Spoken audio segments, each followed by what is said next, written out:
Você está na Super Difusora Itapetininga, ZYW 798, 94,5 FM.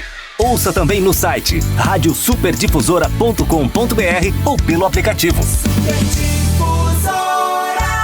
Feita pra você.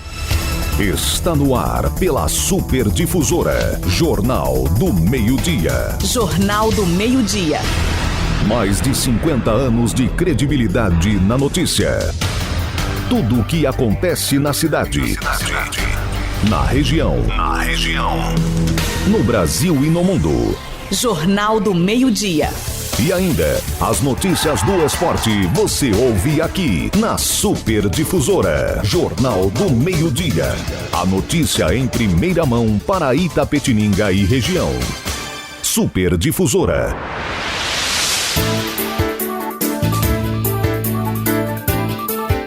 Olá, muito boa tarde. Começa agora mais uma edição do Jornal do Meio-Dia. E hoje é sábado, 13 de abril.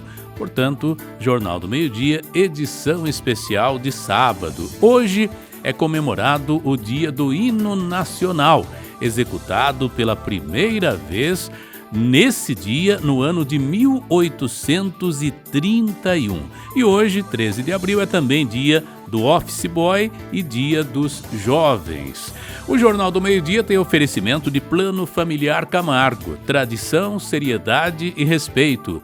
Niximbo do Brasil, há mais de 40 anos gerando emprego e renda. E Franciose Imóveis, abrindo portas para o seu futuro. A apresentação é minha, Antônio Luiz, a produção de Juliana Fernandes e vídeos, redes sociais e mesa de áudio, Antônio Rodrigo. Diretora responsável, Cristine Abrão Morelli Atucci. Esta é mais uma realização da Central de Jornalismo da Super Difusora.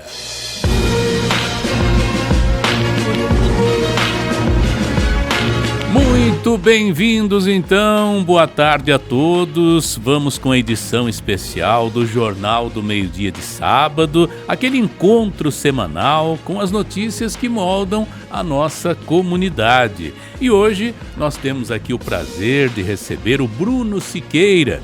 Ele que é arquiteto, é sócio proprietário da Araucárias Residencial Sênior, um espaço que não apenas marca um aniversário, mas sim um ano de amor, cuidado e dedicação aos idosos de Itapetininga. Nesta edição também estaremos recebendo o Arlindo Roberto de Queiroz Filho, supervisor de campo do setor de controle de vetores. E vamos falar com ele sobre a batalha contra a dengue em nossa cidade. Com mais de 1.500 casos confirmados apenas neste ano, é necessário que todos nós nos unamos em compreensão e ação para proteger a nossa comunidade, ou seja, proteger a nós mesmos. Este é o Jornal do Meio-Dia, edição especial de sábado, e estamos aqui para levar muita informação para você. Jornal do Meio-Dia. Super Difusora. A cidade em revista. Pois é, feita então a apresentação, vamos começar recebendo aqui Bruno Siqueira, que é arquiteto e sócio da Araucária Residencial Sênior.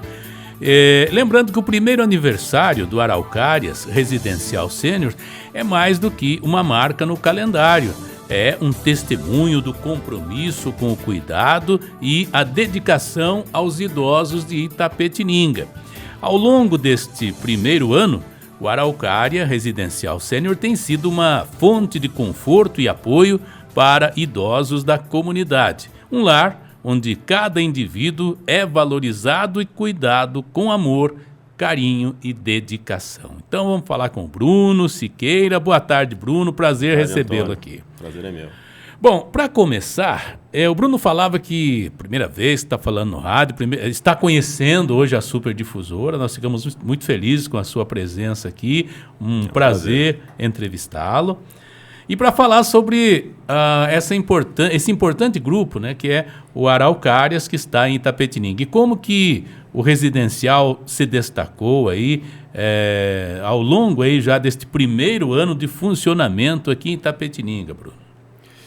Na verdade, Antônio, eu acho que a grande valia dessa experiência no primeiro ano foi conseguir trazer um conceito diferente, né?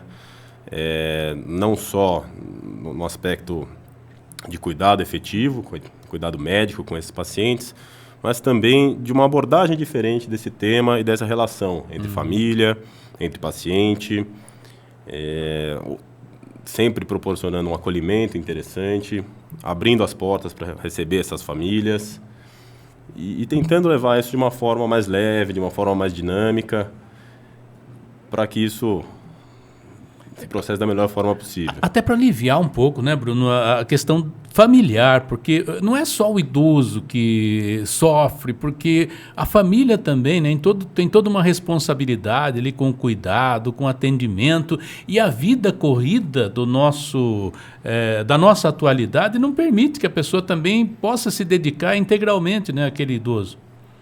Sim, com certeza, Antônio. Toda essa logística do cuidado, principalmente quando o idoso demanda ali de cuidado 24 horas, por exemplo, você precisa, né, grosso modo, de pelo menos 4 colaboradores que vão fazer revezamento ali, turnos de 12 por 36, e é muito difícil.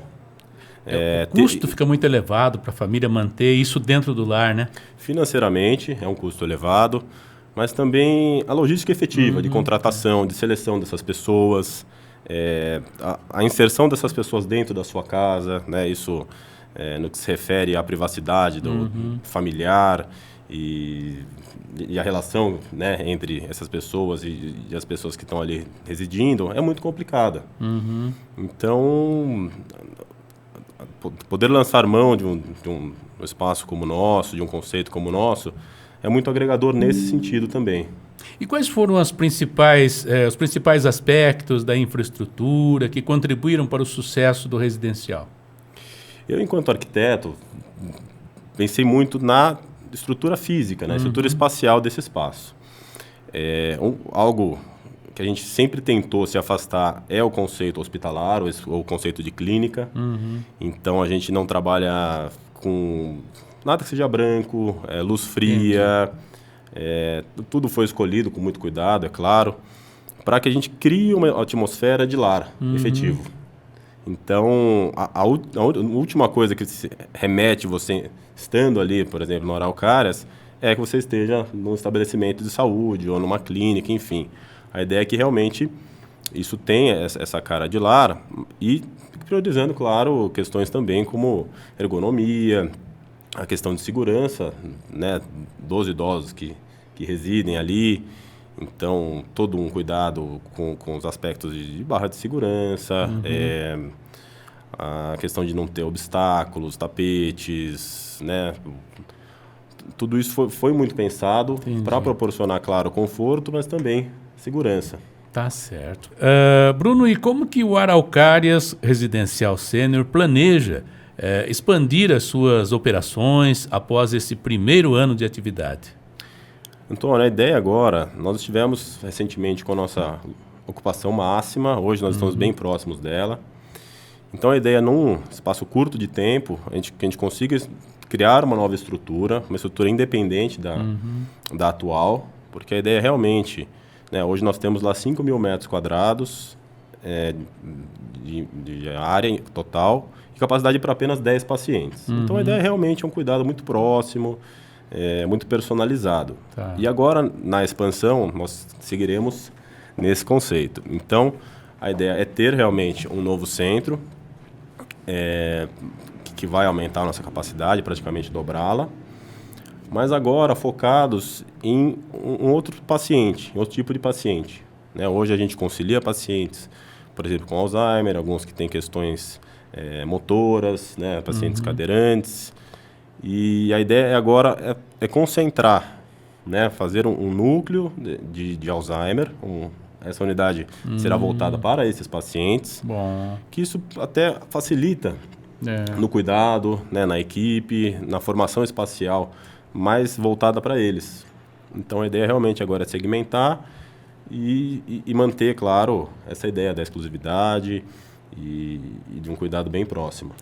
Você está sempre por ali, afinal de contas, é sócio, é proprietário também do Araucárias, mas predomina, Bruno, entre os pacientes, pessoas assim com problemas decorrentes da própria idade, como Alzheimer, Parkinson e outras? Porque tem também o atendimento àqueles pós-internação, que ficaram com alguma dificuldade, né, de mobilidade e tudo mais. Sim, hoje a gente tem os dois formatos, na verdade, Antônio. Nós temos o formato de longa permanência, né? Esses pacientes, eles residem lá. Certo. E, de modo geral, são pacientes que têm realmente, ou têm Alzheimer, ou têm, né, uma questão motora, como eu comentei, são cadeirantes, eventualmente fazem uso de dieta interal. Então, são pacientes que estão ali, né, já vieram com o intuito de residir ali e num caráter mais permanente.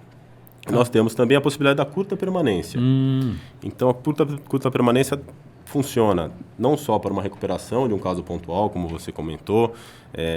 Por exemplo, o idoso sofre uma queda, tem uma quebra de fêmur, por exemplo, ou tem um AVC e fica com alguma sequela e precisa, então, de um cuidado mais pontual, né? Por exemplo, por 2 meses, por 3 meses, enfim.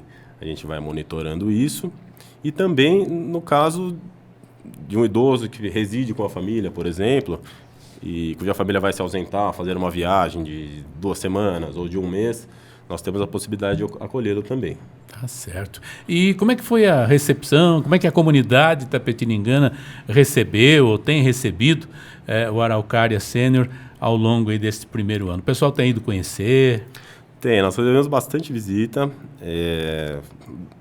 considerando, né, o tempo de operação nosso de 1 ano, foi um retorno muito positivo, considerando que a gente traz um conceito diferente, né, e isso sempre é um processo, mas a gente está muito satisfeito com as devolutivas, com a aceitação que nós tivemos, e nisso eu posso falar até não só da população, da comunidade de Itapetininga, mas região.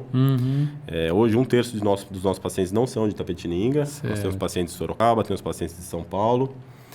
E tem sido muito positivo o retorno, o feedback que a gente tem dessas famílias. Até porque, né, Bruno, o residencial Araucária Sênior, ele é uma inovação em termos de atendimento, algo que a gente não tinha aqui, né, na nossa região. Sim, Antônio, é bem diferente o nosso conceito.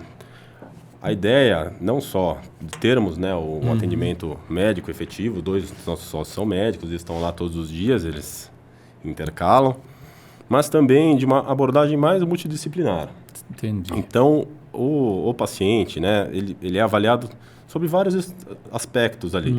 Então, a questão médica, nós temos uma fonoaudióloga que nos acompanha, temos uma fisioterapeuta que nos acompanha também, uma nutricionista que desenvolve essas dietas. E eu acho que o grande diferencial é nós termos desenvolvido um cronograma de atividades para esses idosos. Tá. A ideia é tirar o idoso daquela zona de conforto que a gente vê com grande frequência, de fica na televisão, vai para a cama, né, fica ali mais inerte. Muitas vezes isso acaba culminando num quadro depressivo. Então, a ideia é estabelecer um cronograma de atividades e inserir esse idoso em um grupo. Ter uma atividade social, né, pessoas que são contemporâneas a ele, que têm muito para partilhar e experiências próximas, né, de vida, por meio dessas atividades. Então, nós apostamos em terapia ocupacional, né, nós temos ali 2 vezes por semana terapia ocupacional, nós temos dinâmicas em grupo com o fisioterapeuta, então um estímulo mais motor, é uma coisa mais lúdica, divertida, como uma gincana, né? Mas, claro, tem ali um estímulo, tem uma finalidade, um propósito. E a musicoterapia, que é um momento muito agradável da semana, nós temos 2 dias voltados para a musicoterapia, então nós temos 3 profissionais que fazem esse trabalho, o Alexandre, que toca violino, o Renato Lima, que é pianista, e o Edinho Ribeiro, que é voz e violão e tal. E o bacana, né, da musicoterapia, não, claro, só para os pacientes, mas para as famílias. Então a gente já desenvolve essas atividades num horário que que propicia esse momento da família. Certo. Estar Quer dizer, por são ali. várias atividades, então, que não deixa o idoso ali, né, simplesmente numa cama. Não, ele tem atividades, ele vai se sentir valorizado, né? Sim, com certeza. Isso é o que a gente valoriza bastante. Estamos conversando com o Bruno Siqueira, que é arquiteto, é sócio da Araucária Residencial Sênior, falando um pouquinho sobre as atividades que lá são desenvolvidas. Bruno, em relação a visitas, os pacientes lá recebem visitas, quais dias, quantas vezes por semana? Vamos lá, Antônio. A ideia nossa sempre foi ter a família muito próxima desse atendimento e os pacientes, é claro. Certo. Então as visitas são totalmente livres, todos os dias elas podem ocorrer. A gente tem uma ideia de que elas, né, se concentrem num período ali entre as 10 da manhã e 6 da tarde, mas por uma logística dos pacientes mesmo, a logística matinal. Mas isso é muito aberto. Como também a possibilidade dos pacientes saírem do residencial para desenvolver atividades familiares fora de lá. Né? Eventualmente uma família... quero levar a minha mãe para almoçar com a gente no sítio. Pode? É possível, claro. Então, a gente pede só que isso seja comunicado com alguma antecedência para organizar essa logística junto à enfermagem. Até porque tem todo um cuidado com medicação, né? O horário de medicação. Sim, para que isso seja bem organizado, né? Que venha tudo organizado por horário, qual a medicação que ela vai tomar e tal. Mas é muito livre, né? Então... a gente incentiva muito que essas famílias estejam lá, porque isso faz bem para o paciente e traz segurança. Né? A família estar lá diariamente ou com uma frequência grande traz uma segurança de estar vendo esse cuidado acontecendo de perto. Né? Temos hoje famílias, inclusive, que estão lá todos os dias. Que bom. E elas são muito bem-vindas. A gente até tem à tarde o conceito de sempre ter um café, ter bolo. Eu sei, eu fui lá, tomei um cafezinho maravilhoso, conheci as instalações, um lugar muito agradável, muito bonito, né, muito gostoso.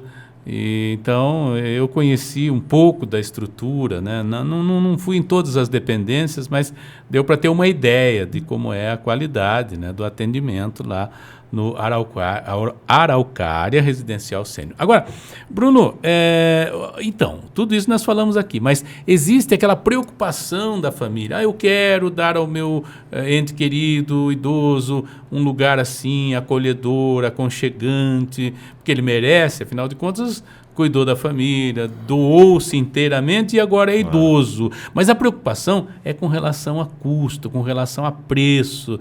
Queria que você falasse um pouquinho a respeito disso. Antônio, acho que esse é um ponto que a gente precisa desmistificar um pouco. Né? As pessoas têm uma ideia de que um serviço desse, com uma estrutura, né, maior como a nossa, represente um investimento muito alto.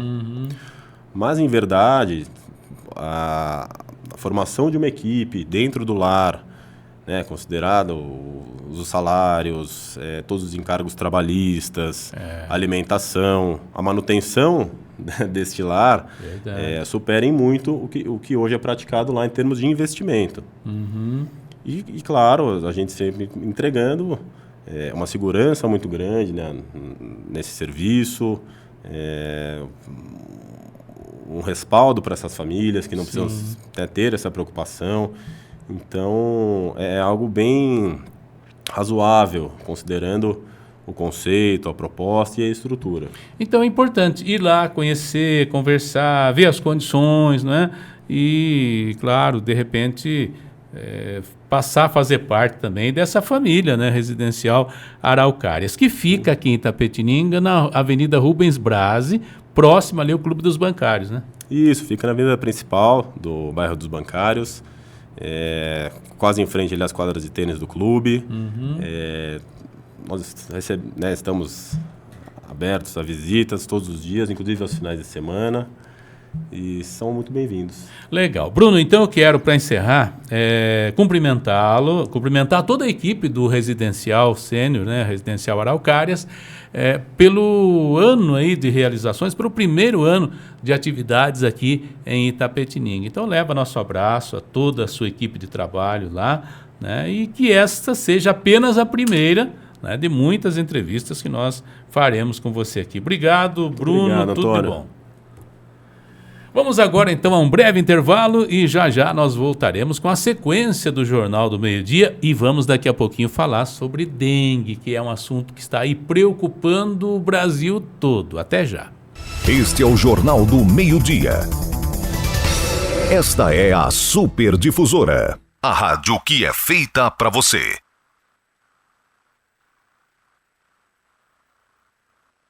Este é o Jornal do Meio-Dia. Esta é a Super Difusora, a rádio que é feita para você. Jornal do Meio-Dia. Super Difusora. A cidade em revista. Muito bem, estamos de volta com o Jornal do Meio-Dia pela Super Difusora feita para você, edição especial de sábado. Agora, nós estamos recebendo aqui em nossos estúdios o Arlindo Roberto de Queiroz Filho. Ele é supervisor de campo do setor de controle de vetores da Vigilância Epidemiológica de Itapetininga. Ele veio para uma conversa conosco sobre um tema que afeta diretamente a nossa vida, a nossa comunidade, que é a dengue aqui em Itapetininga. E no começo desta semana, a Prefeitura divulgou que a cidade contabilizou aí um total de 1.531 casos confirmados de dengue apenas neste ano. E olha que nós estamos ainda, né, na primeira metade do quarto mês do ano.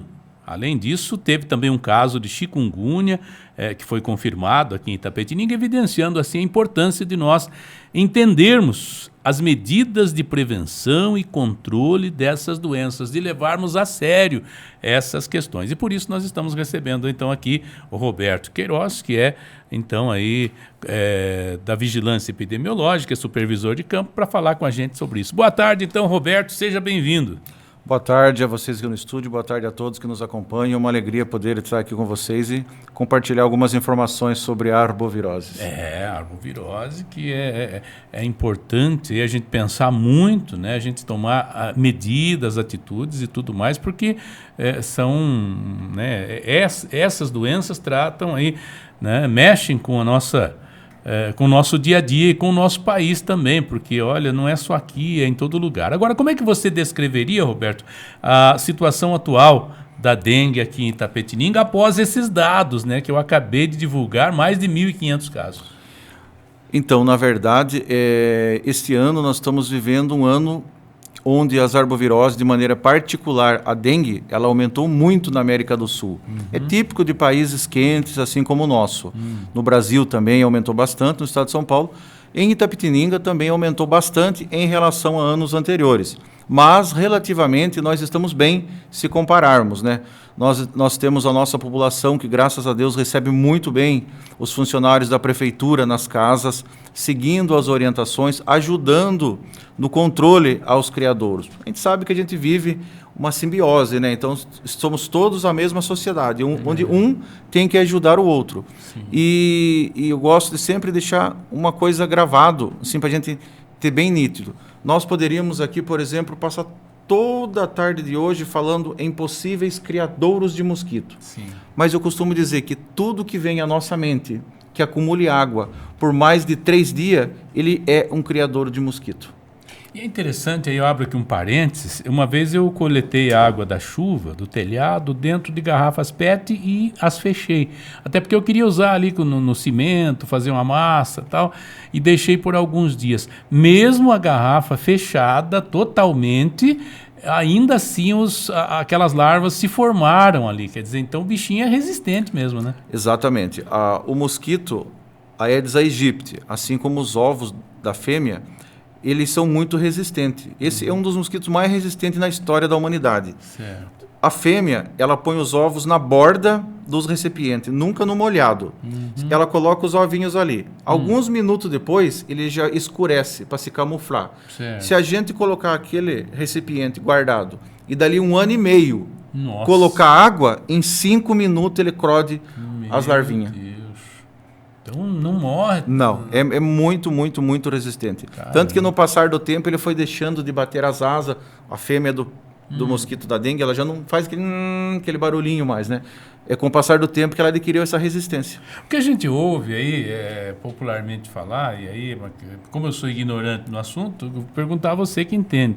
É sério que o mosquito da dengue, ele pica mais em regiões baixas, ele não voa tão alto?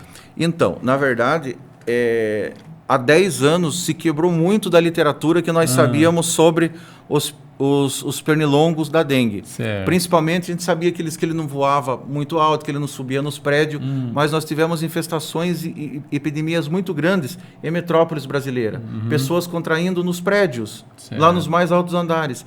Então hoje a gente pode dizer, a gente foi aprendendo que no vácuo da pessoa, ele sobe no prédio, ele entra no carro e dentro, e agora falando da pessoa em si, Certo. né, ele tem preferência mais para picar nas partes das pernas mesmo, mas pela praticidade, né? Mas não que ele não pique nas outras partes do corpo. Certo. E ele tem preferência também, algumas literatura diz que mais por cheiros a menos, entendeu?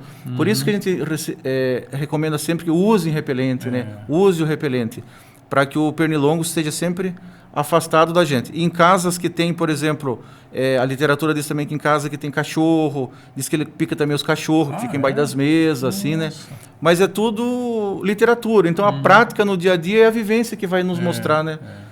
As precauções é a gente que tem que adotar. Exatamente. Né? Agora, quais são os principais desafios enfrentados no controle da dengue aqui em Itapetininga?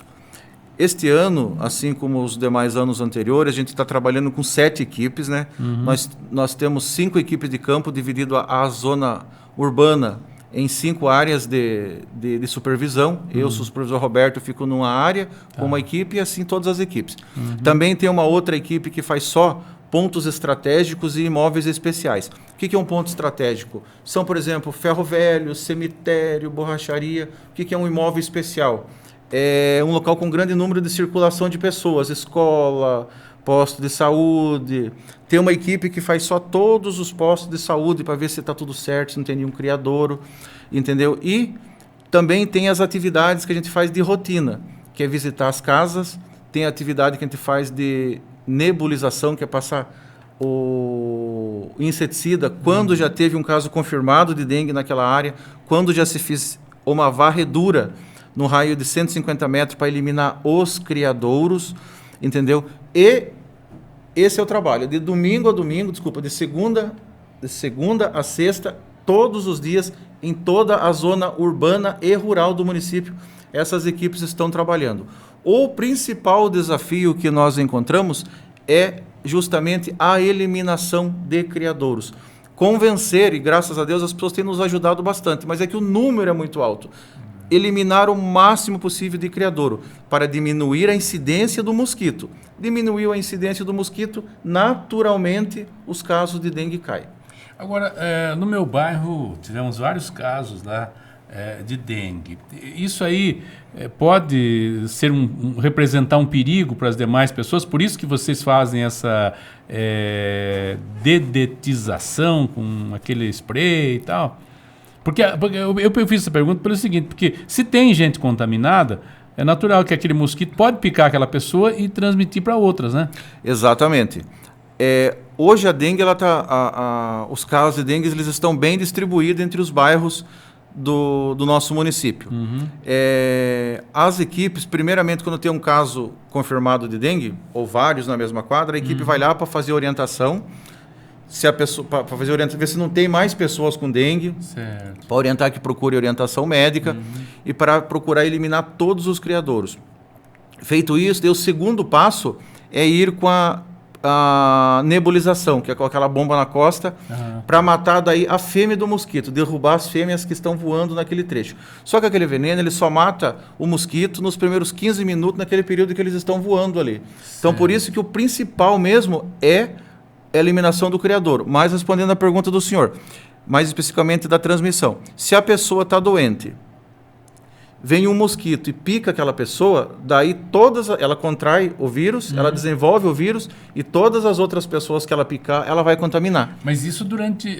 um período X, exatamente. É um período bem pequeno, né? O mosquito tem vida curta? O mosquito ele vive em média cerca de 30 dias, diz a literatura. É longa, né? A fêmea diz a literatura que ela vai pôr por volta de 400 Meu ovos Deus do céu. e ela vai voar num raio de aproximadamente 150 metros. Caramba. Mas o mosquito ele é tão espertinho que o senhor vai concordar comigo. Ó. Por exemplo, na minha casa, eu tenho um mosquito lá. Lembra que eu falei para o senhor que ele é esperto e pai. Certo. Lá na minha casa tem eu, tem minha esposa, tem minha mãe, tem meus cachorrinhos. Não há a menor necessidade dele sair voar para ir picar o senhor no vizinho. Verdade. Ele vai ficar comigo lá em casa se alimentando. Tá Exatamente. bem hospedado. Exatamente. Então por isso que a gente brinca, gente, tome conta do seu quintal, porque o mosquito é seu. O mosquito que picar você na sua casa, ele é seu. Não tinha pensado nisso, mas é uma realidade. Não tem lógica, né? Ele sai voando. Ele já escolheu aquele local. Então... E ele é 80%.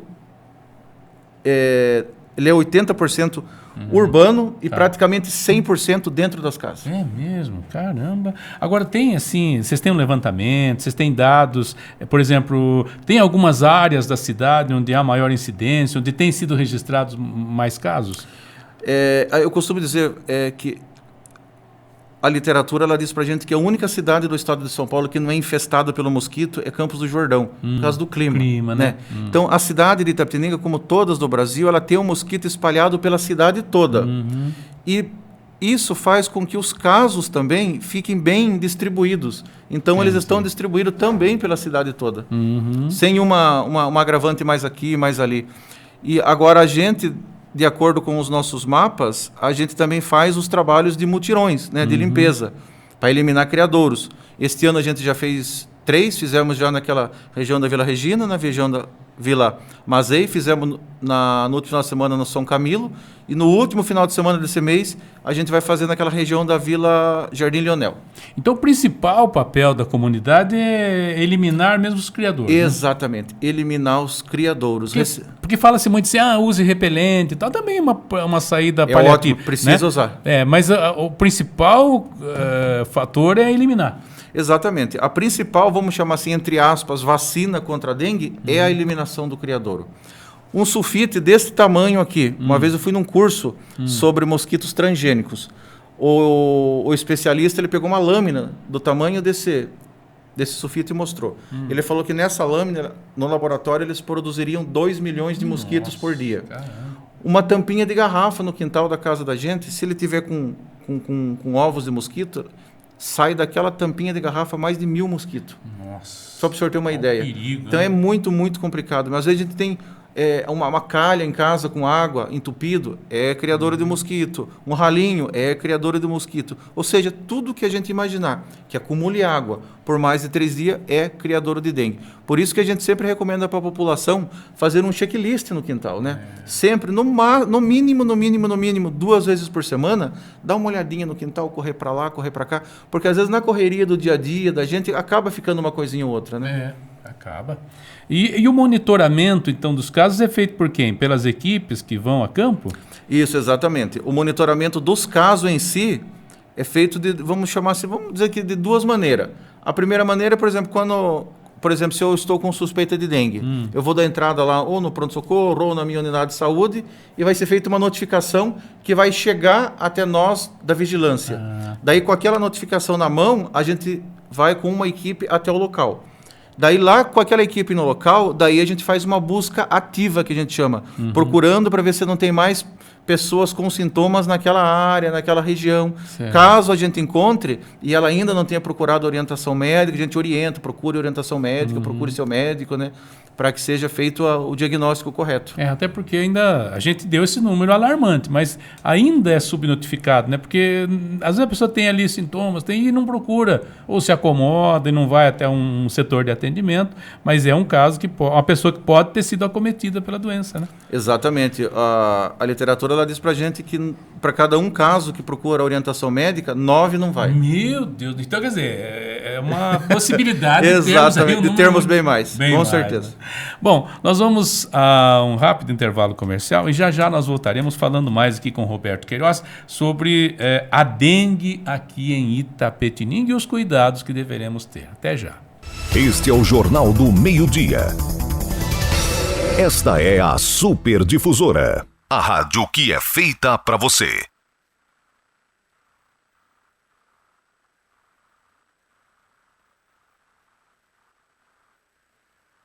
Este é o Jornal do Meio-Dia.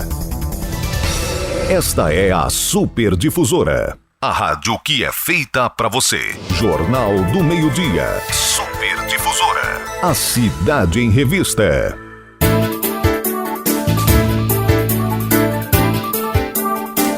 Muito bem, estamos de volta com o Jornal do Meio-Dia, edição de sábado. Nós estamos conversando com o Roberto de Queiroz Filho, ele que é supervisor de campo do setor de controle de vetores, né, ligado à vigilância epidemiológica de Itapetininga. E o assunto de hoje com ele é sobre a dengue, não é? Ele já deu aqui muitas explicações, né, às nossas perguntas, mas tem sempre outras que ainda, né, deixam aí a gente em dúvida e preocupado. Roberto, quais são os sintomas mais comuns? Claro que a televisão, o rádio, nós temos falado, mas nunca é demais lembrar, né?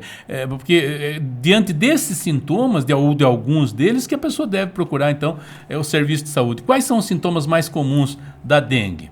Os sintomas mais comuns são dor de cabeça, dor atrás dos olhos, mancha no corpo, dor nas juntas, cansaço, febre. A gente orienta que se tiver 2 sintomas já parecidos, 2 sintomas juntos, já procurar orientação médica. E este ano também a literatura ela tem mostrado sintomas diferenciados, como falta de ar, né? Algumas pessoas acham que estão com síndrome do pânico e estão tendo uma crise de dengue, entendeu? Então, realmente o negócio parece que está mais aumentando o número de sintomas este ano. E como toda doença, né, o segredo é sempre procurar, não esperar muito para procurar o serviço de saúde, né? Não, com certeza. Apareceu os sintomas, imediatamente procure orientação médica. Principalmente se souber que na sua região está tendo caso de dengue. Aí é um agravante ainda mais para você procurar mais rápido a orientação médica. Agora, como é que é feita, Roberto, a identificação e a eliminação de possíveis criadouros do mosquito aqui em Itapetininga? A gente brinca, né, que o funcionário da vigilância epidemiológica é quase como se fosse um policial, fica 24 horas no ar, né? Porque fica com um olho clínico, aonde vai, ele vê um possível criadouro, né? Então, a identificação, o morador, ele abre as portas para o funcionário, eles fazem uma visita no entorno da casa, por todo o terreno, e também entram dentro da casa. Daí, enquanto eles vão fazendo esse percurso, o funcionário ele vai orientando a pessoa a eliminação de possíveis criadouros e também vai conversando sobre os sintomas e vai atualizando a situação do município para o morador da casa.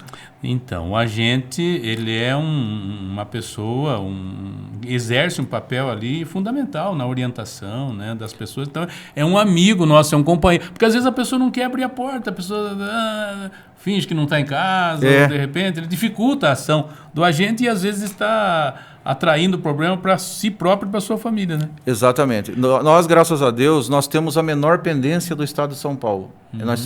Nosso município sempre é parabenizado pelo estado, porque a nossa pendência, o nosso número de casa não visitada porque não tinha morador ou porque não conseguiu entrar, é a mais baixa do estado de São Paulo. Que bom, que bom. Agora, existe algum programa de conscientização e educação pública sobre a dengue em Itapetininga? Se existe, podia destacar algumas ou as principais? Em Itapetininga, no último ano que passou agora, depois da pandemia, nós voltamos a trabalhar com as escolas municipais e as escolas estaduais. E este ano nós estamos reforçando e dando continuidade. E a cada ano que passa, a gente só aumenta essa parceria. A gente está trabalhando com todas as escolas, as 26 escolas estaduais do município de Itapetininga e também todas as municipais, para fazer uma orientação sobre o prédio em si, como se fosse uma brigada para eliminar o criadouro naquele prédio e também para que haja uma transmissão da informação, para que os alunos e os professores, aquele conhecimento adquirido ali, eles levem para a comunidade. E esse trabalho tem gerado muitos frutos, é muito gratificante. Então, parabéns, porque trabalhar com um aluno ali, ele é um multiplicador, né? Exatamente. O que ele aprender ali na escola, ele vai levar para casa dele, né? E ajudar a família a ser aí mais soldados no combate ao mosquito. Afinal de contas, estamos em guerra. Com certeza. Agora, Roberto, quais são os maiores desafios enfrentados? Essa pergunta não podia faltar, né? Desafios são muitos, né? Mas em relação ao combate, ao controle, o que vocês, né, do setor de controle de vetores, encontram aí para combater a dengue? O maior desafio realmente é a eliminação dos criadouros. Como eu comentei com o senhor, conforme as pessoas, os funcionários vão entrando nas casas, nos estabelecimentos, eles vão eliminando, junto com o morador, os criadouros. Quando não consegue eliminar um criadouro grande, vai ter um criador enorme com água, aí ele é tratado com larvicida para que aquele, por exemplo, todos os chafariz do nosso município, lá da praça, aqui da praça ao lado, na Praça dos Amores, na Praça da Aparecida, a gente visita semanalmente e trata com o nosso produto. Tá. Daí o senhor vai lá, mas Roberto, eu passei lá, eu vi uma larvinha lá, você não tratou? Tratamos. Só que aquela larvinha, devido ao produto, ele não vai virar um mosquito e não vai sair da borda da água. Certo. Então, esse é o nosso trabalho. Maior desafio, eliminar os criadouros e conscientizar a todos para que também elimine os criadouros. Roberto, quais são os principais... Ainda existe algum mito? Porque muita informação tem sido trazida, né, através da imprensa, inclusive principalmente por vocês, né, pelo pessoal da saúde, em relação à dengue. Mas existe algum mito ainda em relação a que você queira esclarecer para a população? O principal mito que ainda existe hoje é que as pessoas, muitos ainda acham que a dengue ela só dá em água parada. Isso é um mito. Água parada e limpa, entendeu? Exatamente. É o que eu muito tenho ouvido, ouvi muito isso. Exatamente. Só que o que a gente orienta é que ela dá em água limpa e dá em água suja e dá também naquelas águas com óleo, dá em aquelas águas que tem aquelas gorduras de oficina, entendeu? Nossa. Ela dá em todos esses lugares. Na verdade, quanto mais limpo ficar a água de produtos químicos, é óbvio que ela vai se procriar melhor, mas ela cria em todos os ambientes, porque ela é resiliente, até muda a cor da larva, porque conforme a larvinha, o senhor já deve ter visto, ela tem de várias cores, né? Conforme o recipiente que o senhor coleta a larva, é uma cor, é do que ela se alimentou ali. Ela se adapta, então, às condições do ambiente. Exatamente. Caramba! Agora, como que a colaboração entre diferentes setores da comunidade, como o governo local, né, a prefeitura, instituições de saúde e a própria população em geral, pode fortalecer medidas aí de combate? O fortalecimento das parcerias é o principal. Nós vivemos numa simbiose, né? O nosso planeta é o mesmo, nosso barco é o mesmo. Graças a Deus, em Itapetininga, nós temos um instrumento chamado Sala de Situação. A gente se reúne mensalmente, sala de situação de arbovirose, é uma recomendação do Estado para que se tenha. Nessa sala de situação estamos nós da saúde, da vigilância epidemiológica e outros setores, outras secretarias da prefeitura, para a gente planejar o que está acontecendo no momento, ver se o que a gente fez ali atrás deu certo e planejar as atividades futuras. Por exemplo, os nossos mutirões de limpeza, onde é uma parceria das secretarias da prefeitura e uma parceria da comunidade também. Por que se fala uma parceria da comunidade? Porque a comunidade ela recebe muito bem o mutirão. A gente consegue fazer uma excelente limpeza quando a gente vai naquele bairro, naquela comunidade, a população se engaja, né? Ela recebe bem o funcionário, ela recebe bem os colaboradores da prefeitura e o mutirão ele é feito de forma brilhante. A gente consegue realmente eliminar, extirpar todos os criadouros daquela comunidade, mas em parceria com todo mundo. Todo mundo tem que se abraçar, porque se não for um trabalho casado, não sai. Não sai mesmo. É um esforço de todos, né? Um por todos e todos contra Exatamente. O mosquito, né? Exatamente. Aliás, falar em mosquito, Roberto, ele tem todas as características, é muito parecido com o pernilongo, né? Com o tradicional pernilongo. A gente chama de mosquito, tá, mas ele está muito mais para um pernilongo, né, do que para mosquito propriamente dito. Embora sejam, pode-se dizer que são meio primos, né? Isso, exatamente. Mas ele é o mais perigoso, né? Ele é o terrível. O pernilongo pica ali, mas não transmite doença. Agora, esse deve ser combatido e com todas as forças, todas as armas, né? E as armas que nós temos hoje são a prevenção. Exatamente. O nosso mosquito aí, o pernilongo Aedes aegypti, ele transmite a dengue, chikungunya, zika vírus, febre amarela, então, só o que a gente conhece, né? Então, realmente, ele é um mosquito transmissor de várias doenças. Nós temos no Brasil cerca de 150 arboviroses, assim, mais conhecidas. Mas na nossa região, mais para São Paulo, aqui é mais essas 4 mesmo que a gente sempre costuma falar. Dengue, chikungunya, zika vírus e febre amarela. E já tivemos, inclusive, um caso de chikungunya confirmado. Aqui, exatamente. Né? Mas, graças a Deus, também o paciente está bem, graças a Deus, não... Isso que é importante. A gente trabalha, né, que nem a gente costuma dizer, o Estado, a gente, daqui para frente, a gente trabalha, com a graça de Deus, para tentar eliminar o máximo possível de criadouros, eliminar o máximo possível de mosquito, mas a gente tem que ter a realidade dentro de nós que a gente não vai conseguir eliminar, não vai conseguir extirpar, a gente vai conseguir diminuir a incidência de mosquito, para que diminua a incidência de doenças, para que a gente diminua a incidência de dengue grave, mas infelizmente a gente vai ter que aprender a conviver com o mosquito. Como que se convive com o mosquito? Diminuindo ao máximo a eliminação dos criadores. Até porque hoje já tem a vacina, mas também não está acessível a todos. A todos, né? E eu creio que no decorrer aí do tempo, né, novas técnicas virão, novas formas aí de combate, de controle, né, surgirão. Mas por enquanto é o que temos. O que temos, né? Mas se Deus quiser, em breve como o senhor falou, teremos novas vacinas também aí em estudos, né? Que vai ser mais acessível ao maior número de pessoas e isso vai ajudar bastante também. Legal. Roberto Queiroz, muito obrigado Roberto de Queiroz, obrigado pela sua presença aqui, esclarecedora, trazendo aí essas informações aos nossos ouvintes e vamos arregaçar as mangas aí e tomar todas as precauções. Nós que agradecemos o convite, Deus abençoe a todos e até mais. Amém, muito obrigado. E só lembrando que amanhã nós teremos aí mais uma rodada do campeonato da Copa Superdifusora, Prefeitura de Itapetininga. Amanhã todo mundo convidado lá no DERAC, a partir das 8h45 da manhã, 2 jogos aí, já estamos, né, na fase de quartas de final. Nos 50 mais teremos DERAC e Associação e depois no segundo jogo a Carta enfrentando também a Associação Atlética. Todo mundo convidado, né, a comparecer lá, assistir o jogo, se não, ficar sintonizando nos 94,5 da Superdifusora, porque esses jogos serão transmitidos. Um grande abraço a todos, muito obrigado pela audiência, obrigado ao nosso Antônio Rodrigo na nossa técnica de som e nós voltaremos na segunda-feira, se Deus quiser. Um grande abraço, boa tarde e até lá.